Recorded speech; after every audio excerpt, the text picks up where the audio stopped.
Bai, ni Josema Altuna naiz, Asteasukoa, eta Tolosaldeko institutuan ikasi nuen instalazio termiko eta fluidodunen instalazioa eta mantentzea. Eta orain giroan egiten dela lana instalazioak martxan jartzen. Eta ni Garikoitz naiz, modulo berdina ikasia, hemen Tolosaldean ere bai, Hernaniarra, eta orain dela 2 urte bukatu nuen modulua eta ni ere giroan ari naiz lanean.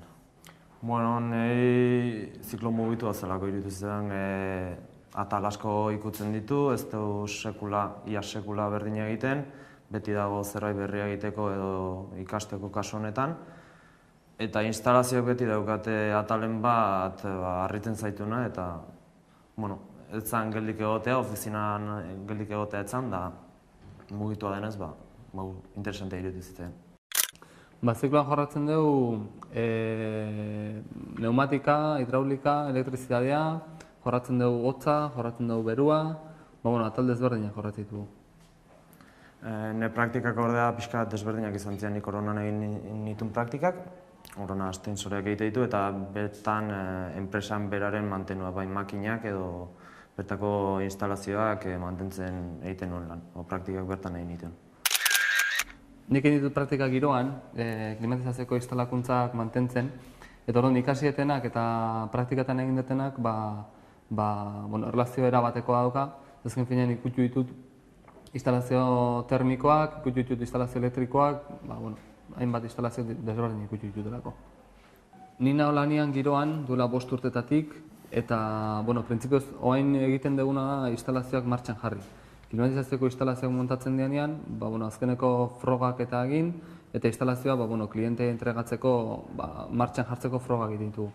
Orduan, moduluan ikusi dugun guztia erabiltzen dugu base tekniko bezala, eta gero, esperientziakin ikasitako gauzak egunero erabiltzen ditugu lanean. Ikastetxeekin, lan munduan gauden ez goztik, ikastetxeekin erlazio oso daukagu, egia esan beraiek sartu zidaten nahi behintzat lan mundu honetan, eta giroan beraiengatik sartu nintzen. Eta lan munduan nagoen ez goztik ere bai, irakasleak beti dauzkat eta ikastetxea beti daukat referente bezala, referente tekniko bezala, eta edozein konsulta tekniko, edozein konsulta teorikotzako, beraiek hor daude referente bezala. Nire irakasle jarri ninduten kontaktuan giroarekin, beraiei esker lortu nuen lana, eta girora ere kezkatzen dira jakiten zure ibilbideaz, lana gustatzen zaizun ala ez, eta beraiekin izandako erlazioa beti oso ona izan da. Gure lan munduan emakumeak oraindik nahiko gutxi dira, gero eta gehiago ikusten dira, ari da pixkat, neskak eta pixkat animatzen. Gure aldetikan, animatu nahiko genuke baita ere, neskak pixka sartzea gure mundu honetan. Azken finean lan oso teknikoa dira, guk egiten dituguna behintzat. Eta pixka bat, ziklo formatibo baten ondoren, lan mundua nahiko irekia da zentzu honetan. Eta zenbat eta jende gehiago sartu mundu honetan, hobe, guretzat ere. Hori, inkluso batzutan nesken eskutxoako behar nirea baino kableak lotu edo beste edo zer gauza egiteko oso baliagarriak izango lirateke eta gu bezala lanean gu kontentu etorriko balia bintzat. Bakoitzak ikusi behar du zen nahi duen eta zer lortu nahi duen bizitza honetan, ez? Azken finean, importantena da bakoitzak egiten duenakin guztua gotia.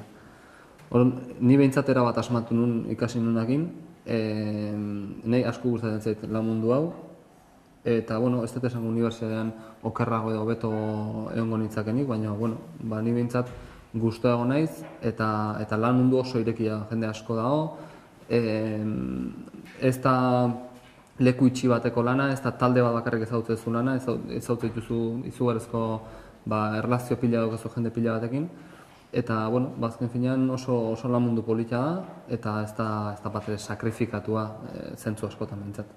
Nik uste nire kasuan behintzat asmatu egin nuela dudebe, asmatu egin nuela modulo egiten. Niretzako lanbide heziketa irteera real eta praktiko bat izan da.